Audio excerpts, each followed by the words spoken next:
Bonjour tout le monde. C'est un bonheur de vous retrouver pour la météo astrale du mois de mars.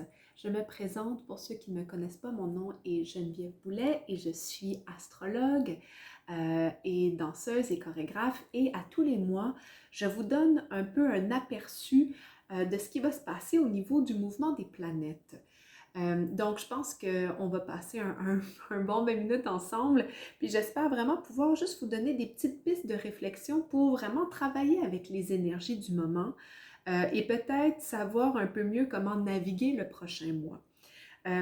Donc, je sais pas pour vous, moi, ça fait déjà plusieurs fois que je rate cette vidéo-là puis que je la reprends. La saison du poisson, OK? Contre toute attente, je m'attendais à ce que ça soit doux et fluide et inspirant, mais en fait, je suis super space out, oui? J'ai l'impression de vivre une expansion tellement grande que je ne sais pas trop comment m'enraciner en ce moment. Donc, je vous partage ça simplement si jamais vous vous sentez vous-même éparpillé. J'ai envie de dire que planétairement, on a aussi vécu euh, des expériences récentes qui ont créé énormément de chaos, de tristesse, beaucoup d'émotions. Donc, j'arrive avec tout ça. Aujourd'hui, j'ai de peine et de misère réussi à trouver de l'espace et du temps pour faire cette vidéo-là. Puis c'est important pour moi d'être honnête avec vous parce que j'espère que ça fait écho pour vous aussi si vous vous sentez un peu éparpillé et space out en ce moment.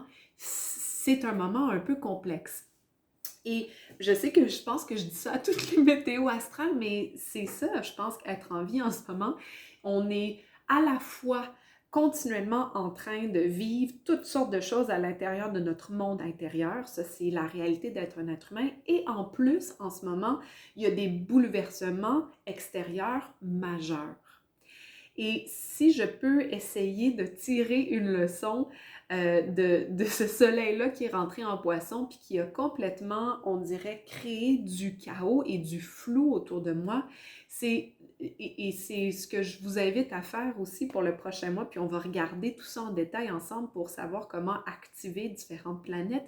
Mais certainement, pour moi, le mot d'ordre et ce que je nous souhaite, c'est d'être capable de s'accueillir dans ce chaos-là, d'être capable de sentir ce qu'on sent, d'être capable de nommer ce qu'on sent, puis surtout d'être dans une douceur par rapport à nos exigences et une douceur par rapport à parfois notre incapacité à voir clair ou à avoir des réponses.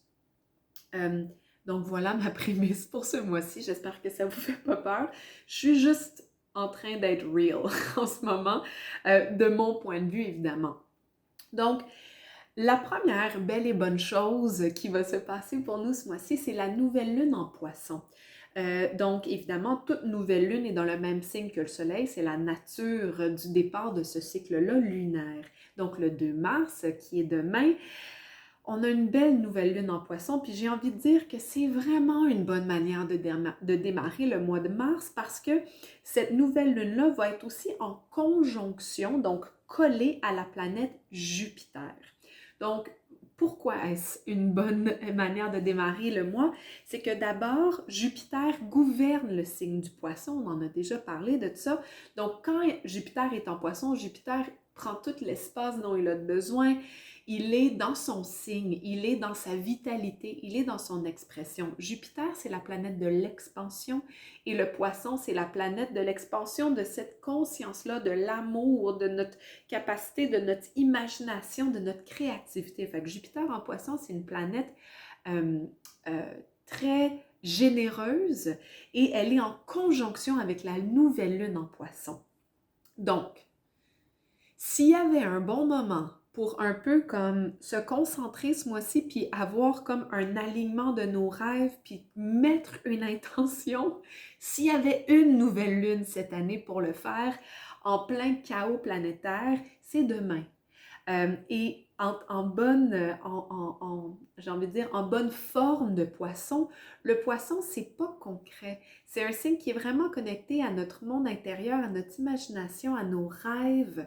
Donc, je pense que collectivement se permettre de rêver un peu à un monde meilleur, à comment on aimerait que les choses se passent, à comment on aimerait que les choses puissent exister à l'intérieur de notre réalité, de notre monde à nous aussi. C'est un moment pour envoyer de l'amour, de la compassion, pour exercer le muscle de notre empathie envers nous-mêmes et envers les autres. Mais c'est vraiment une belle nouvelle lune en ce moment pour avoir, j'ai envie de dire, pour mettre de l'amour dans notre cœur, envers nous-mêmes puis envers les autres, à continuer à croire. Oui, le poisson, c'est beaucoup lié à la foi et je pense qu'on en a besoin en ce moment. Donc, juste à en parler, ça me touche. Donc, je suis en plein dedans. Je rentre dans mon filon de nouvelle lune en poisson. Prenez les gens que vous pouvez dans vos bras. Exercez votre cœur à avoir encore de l'espoir et travailler sur faire de la place pour vos rêves. Ouais, et comment est-ce qu'on fait ça en poisson, en mode poisson? Mais c'est en faisant moins, en créant de l'espace pour du silence, en créant de l'espace pour de la méditation, en prenant un bain, en allumant une chandelle, en se reconnectant à notre espace sacré. Donc, c'est vraiment une belle nouvelle lune et c'est peut-être une nouvelle lune qui va apporter beaucoup d'émotions, beaucoup de rêves, beaucoup d'imagination. C'est une super bonne nuit pour demander des questions à nos rêves, si c'est une pratique avec laquelle vous êtes familier. Mais il y a un voile qui est beaucoup plus fluide entre notre conscient et notre inconscient, à la fois personnel et collectif. Donc, moi, en tout cas, pour cette nouvelle lune-là, je vais vraiment centrer mon intention dans mon cœur, puis dans l'empathie et la compassion, euh, parce que c'est un très bon point d'ancrage dans une saison qui peut sembler plutôt chaotique. Donc, je nous invite à revenir continuellement dans notre cœur et particulièrement pour cette nouvelle lune-là qui va nous permettre de continuer à rêver et de continuer à cultiver notre espace, notre imagination, notre créativité, tout en sachant très bien que ces périodes-là sont aussi accompagnées de flou. Ouais, quand il y a des grands ébranlements, comme ce qu'on vit en ce moment avec tout le dénouement, avec la guerre en Ukraine, je veux dire, c'est important de ne pas perdre la foi, de garder, de voir les choses avec un peu plus de distance, d'être capable de comprendre le big picture, évidemment, avec le privilège qu'on a de ne pas être au cœur de ce conflit-là. La plus belle chose qu'on peut offrir, c'est d'être capable de rester connecté à nos cœurs et connecté à notre désir de faire que le monde soit meilleur, ouais, de ne pas perdre ça. Alors voilà pour le 2 mars. Maintenant, le 6 mars, la planète Vénus et la planète Mars, on en avait parlé le mois dernier, sont collés, sont en conjonction et ils se suivent. Ils étaient dans le signe du Capricorne et le 6 mars, ils vont rentrer dans le signe du Verseau. Donc, Mars, déjà la planète Mars et Vénus collées ensemble, c'est un peu comme faire une fête avec deux personnes qui ne s'entendent pas nécessairement bien ensemble. Fait que c'est quand même un voyage tendu pour Mars et pour Vénus. Et Mars, quand elle était dans la planète du Capricorne, bon, ben on a vu ce qui s'est passé planétairement, puis c'est donc le Capricorne amène beaucoup de vigueur à la planète Mars. Fait que Mars, la planète de la guerre, la planète de l'archétype d'aller et de prendre ce que l'on veut, ouais, en Capricorne, avait beaucoup de momentum, beaucoup d'énergie. Puis avec Vénus, ça créait un petit peu un party pas super harmonieux. Donc, la bonne nouvelle, ou moi ce qui m'excite, c'est que cette énergie-là va changer. Le 6 mars, on rentre dans l'énergie du Verseau, donc du visionnaire. La planète Mars, donc de la guerre, rentre dans le signe, sort de « je vais la faire » à « je suis venue imaginer comment est-ce que je peux m'en sortir », par exemple, ou certainement va perdre un tout petit peu de son momentum d'action. Donc, à la fois Vénus et Mars n'ont pas particulièrement d'affinité avec le signe du Verseau. Cela dit, les deux vont pouvoir avoir un tout petit peu plus d'espace pour avoir une vision. Donc, Mars et Vénus, c'est comment est-ce qu'on peut faire et sentir les choses différemment? Comment est-ce qu'on peut avoir une vision pour l'avenir? Comment est-ce qu'on peut innover maintenant qu'on a fait les choses? Comment est-ce que ces choses-là peuvent changer, se moduler, sortir de la boîte, sortir des conventions? Donc, c'est une énergie vraiment bienvenue après clairement un déclenchement d'une guerre. Ouais? Donc, il y a vraiment l'idée de comment est-ce qu'on peut se sortir de ce conflit-là, comment est-ce qu'on peut en discuter, comment est-ce qu'on peut aussi imaginer des solutions qui peut-être nous semblent pas possibles dans le concret. Le Verseau prend la matière, prend le 3D, puis arrive à vraiment en faire quelque chose de nouveau, à se réinventer. Donc ça, c'est vraiment un beau vent de fraîcheur, je trouve, qui va rentrer au mois de mars. En suivant avec Mars et Vénus, à la suite de ça, le 9 mars, la planète Mercure, donc la planète de la communication, va rentrer dans le signe du Poisson. Donc, Mercure, qui est une planète qui traduit en fait en mots ce que l'on pense, ce que l'on sent, va passer à travers le filtre du signe du Poisson, qui est, comme on l'a nommé avec la nouvelle lune, un signe d'eau, un signe mutable, qui est beaucoup plus à l'aise dans l'invisible, le non-dit, le ressenti, l'émotion, la poésie, l'élégance. Donc, il y a vraiment j'imagine comme la planète Mercure comme en train de plonger dans une piscine, ouais, puis en train de faire des bulles quand elle parle. Donc, le poisson, quand Mercure est en poisson, il y a une douceur, il y a quelque chose qui est plus énergétique, il y a aussi une capacité à exprimer des grandes choses, pas nécessairement avec les mots, mais avec comment on se sent, avec un regard, avec un toucher. Donc, il y a quelque chose de vraiment poétique pour moi avec, de plus métaphore, imagé avec Mercure en poisson, qui le 9 mars, puis pour une certaine partie du mois de mars, va nous permettre peut-être d'arriver à exprimer des choses différemment, exprimer des choses liées à nos émotions, exprimer des choses aussi de manière un peu plus élégante, un peu plus inspirée, un peu plus inspirante. Fait que je pense qu'on a besoin de ça. Oui, ça va faire du bien d'être capable aussi de mettre notre énergie mentale dans le filtre d'une expression beaucoup plus sentie, de reposer nos systèmes nerveux, de prendre le temps de juste faire « Attends là, comment je me sens? » avant de dire, ouais, avant de nommer, de passer notre processus mental à travers la sensibilité aussi du poisson. Évidemment, ça c'est à double sens. On peut aussi être hyper sensible. Ouais, toute cette saison-là du poisson peut être exigeante. Comme je vous l'ai dit, moi ça me fait spécial out. Quand on est déjà très ouvert, très sensible, ça peut comme trop, comme pas assez. Ouais, fait que juste de faire attention, si déjà vous savez que vous êtes une personne qui recevez de manière assez naturellement, de manière fluide les énergies, les événements même qui peuvent être perturbants, de juste avoir conscience que le poisson, c'est aussi un moment de solitude.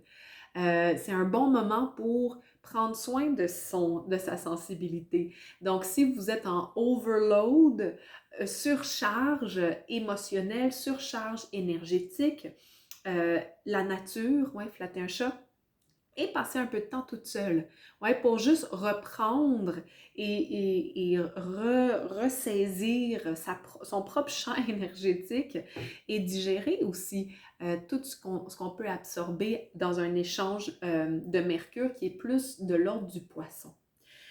Ensuite, on arrive déjà à notre prochaine lunaison qui va être une pleine lune en Vierge le 18 mars.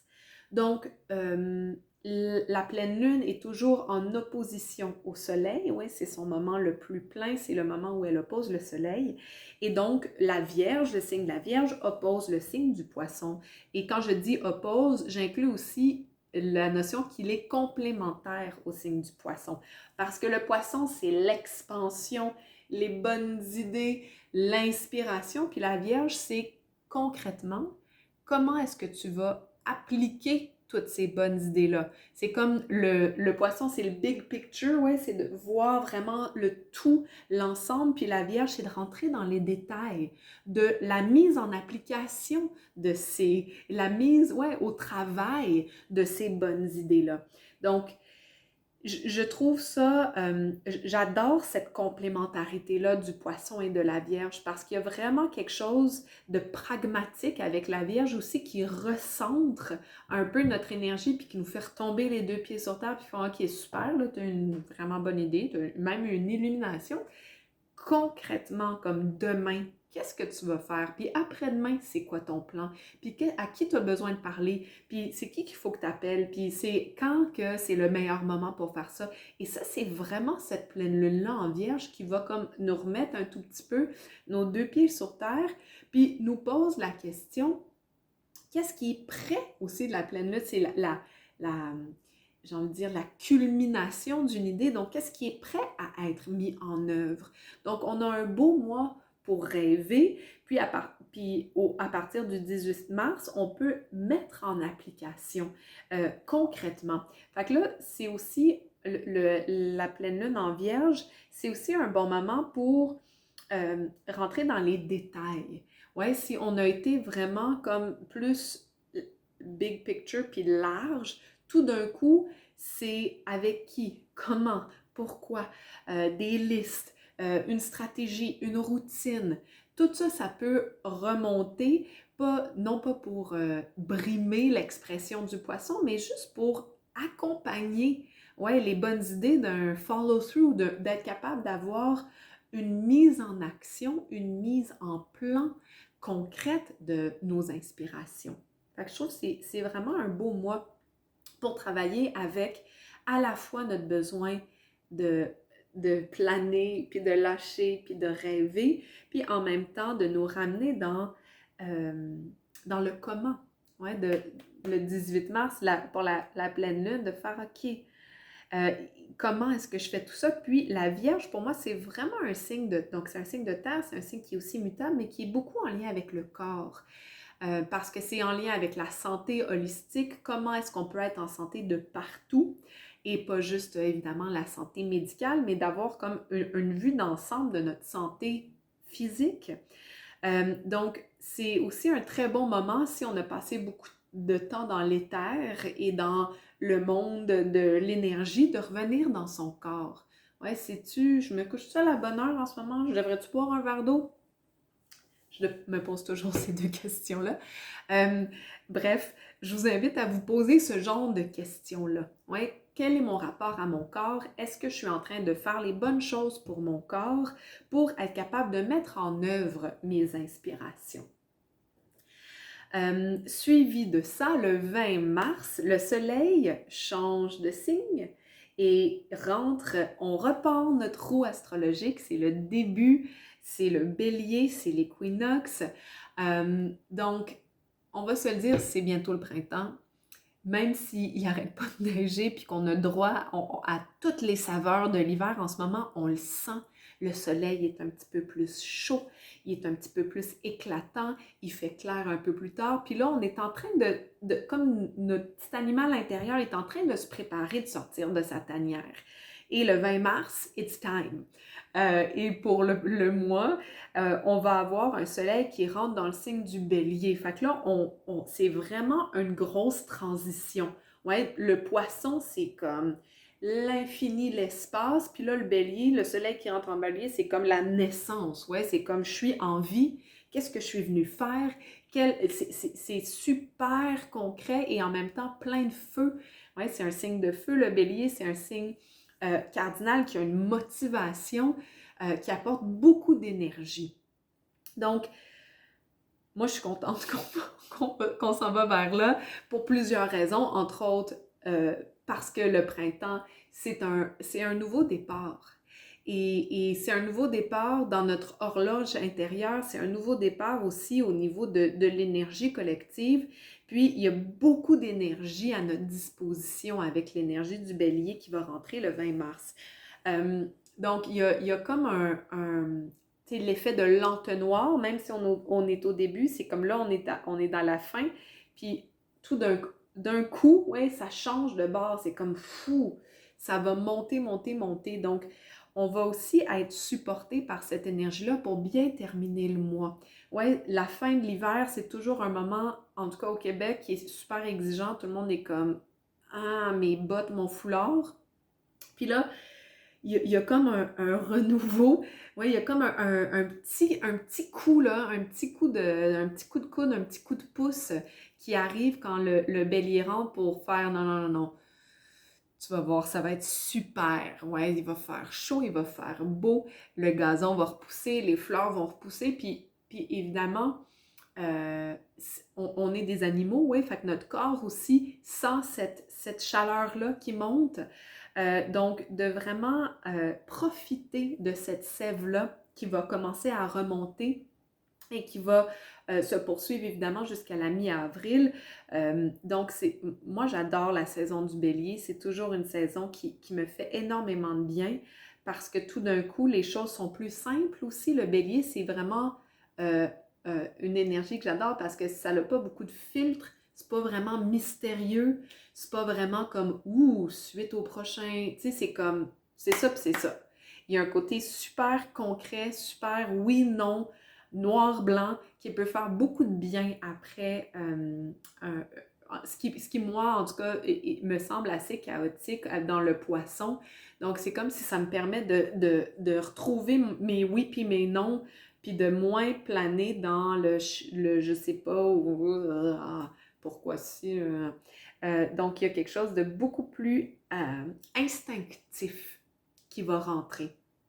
Et Mercure, donc le 27 mars, va suivre. Fait que là, on a pendant un bon bout du mois de mars, une Mercure, donc la planète de la communication qui est tout en finesse, en élégance, en inspiration, en créativité. Puis là, le 27 mars, Mercure rentre dans le signe du Bélier pour accompagner le Soleil. Fait que là, non seulement on va sentir cette montée-là de nos oui, de nos non, de notre sève, de notre vitalité, puis à partir du 27 mars, on va pouvoir l'exprimer. Ou certainement, la planète de la communication va nous aider à rentrer dans cette énergie-là, à pouvoir avoir un dialogue intérieur et extérieur un peu plus limpide, un peu moins tourne autour. Et évidemment, qui dit bélier dit apprendre avec modération. L'autre côté du spectre de l'énergie de, disons, Mercure en bélier, ça serait d'être agressif et bête. On est tous responsables évidemment de notre gestion énergétique, puis qu'est-ce qu'on fait avec ces transits-là, mais certainement de prendre le côté assumé du bélier pour mettre ça en mots, je pense que ça peut faire beaucoup de bien. D'être capable de vraiment aussi pas essayer de faire plaisir, ouais, souvent le poisson, c'est beaucoup lié à la compassion puis à l'empathie. Donc, il y a un peu de recul au niveau de comment on peut vouloir dire les choses qui est très belle et bonne. Mais là, quand on change de signe puis on rentre dans le bélier, c'est comme si on n'était plus obligé de tourner en rond, on n'était plus obligé de prendre des pincettes. On pouvait juste dire notre vérité. Et avec évidemment toute notre expérience du poisson, toute cette compassion-là qui est quand même en support derrière nous. Donc, on va vivre une super belle courbe, je trouve, ce mois-ci. Il y a à la fois la conjonction de Mars et Vénus qui vont rentrer dans le Verseau, on a une belle nouvelle lune, il y a une pleine lune en Vierge qui va mettre à plat un peu les détails, puis après ça, ben, le 20 mars, c'est le Bélier qui rentre, on change d'énergie, on rentre dans du feu, on repart la roue astrologique. Donc, malgré tout, est-ce que c'est une période facile? Non. Moi, je suis tout à fait tiraillée par l'état du monde et par mon monde intérieur, mais je continue à m'enraciner dans l'amour que j'ai pour les gens, les choses, la gratitude que j'ai pour ma réalité et je continue à rêver, ouais, et à ne pas perdre j'ai envie de dire, l'essence de l'espoir qui m'anime. Et je vous invite à faire de même, ouais, surtout pour cette nouvelle lune-là, de vraiment profiter de ce moment-là pour vous permettre d'être dans votre cœur, d'être dans vos rêves, d'être dans votre imagination, puis ouais, de pas lâcher le morceau. Je vous souhaite un magnifique mois de mars. J'ai hâte de vous retrouver. J'espère que ce sera plein de douceur et d'inspiration. Puis si jamais c'est chaotique et spacey comme moi, bien, on retourne dans notre cœur, puis on retourne dans l'espace à l'intérieur de nous qui a encore espoir. Alors voilà, au plaisir de vous retrouver le mois prochain. Bye bye!